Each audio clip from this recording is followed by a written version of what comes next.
திருவண்ணாமலை அண்ணாமலையார் கோவிலில் தீபத் திருவிழா கொடியேற்றத்துடன் கோலாகலமாக தொடங்கியுள்ளது. இது குறித்த கூடுதல் விவரங்களை எமது செய்தியாளர் கார்த்திகேயன் வழங்க கேட்கலாம். கார்த்திகேயன், கொடியேற்றம் தொடங்கி இருக்கிறது. தற்போதைய நிலவரம் என விவரங்களை பதிவு பண்ணுங்க. வணக்கம் ராஜலட்சுமி. திரு கார்த்திகை தீபத் திருவிழா முன்னிட்டு திருவண்ணாமலை அண்ணாமலையார் கோவில் சன்னதி முன்புள்ள தங்க கொடிமரத்தில் தனூர் லக்கலத்தில் கொடியேற்றத்துடன் கோலாகலமாக திருவிழா தொடங்கியது.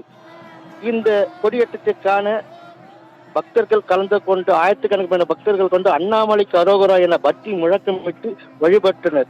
பஞ்சபூத ஸ்தலங்களில் அக்னிஸ்தலமாக விளங்கும் திருவண்ணாமலையில் ஒவ்வொரு ஆண்டு கார்த்திகை தீப திருவிழா வெகு விமர்சையாக 10 நாள் நடைபெறுவது வழக்கம். அதுபடி இந்த ஆண்டுக்கான கார்த்திகை தீப திருவிழா இன்று அண்ணாமலையார் கோயில் நடை திறக்கப்பட்டு அண்ணாமலையார் உண்ணாமலை அம்மனுக்கு சிறப்பு அபிஷேகம் தீபாராதனை நடைபெற்றது.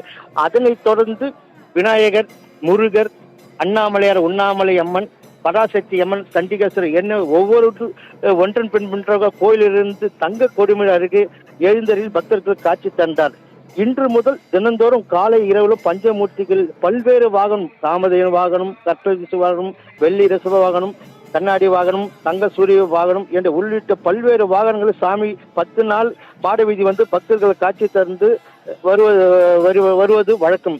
குறிப்பாக 10ஆம் நாள் நடைபெறும் திருவிழாவில் இந்த 10 நாள் நடைபெற்ற ஆறாம் நாள் திருவிழாவான வெள்ளி ரதமும் 7ஆம் நாளான திருவிழாவான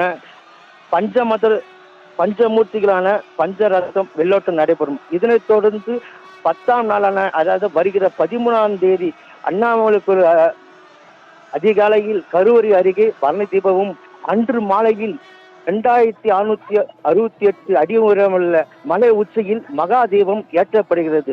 இந்த தீப திருவிழாக்காக மாவட்ட நிர்வாகம் பக்தர்கள் பல்வேறு வசதிகள் அடிப்படைகளில் செய்து வருவதற்கு முன்னேற்பாடுகள் நடைபெற்று வருகிறது. ராஜலட்சுமி.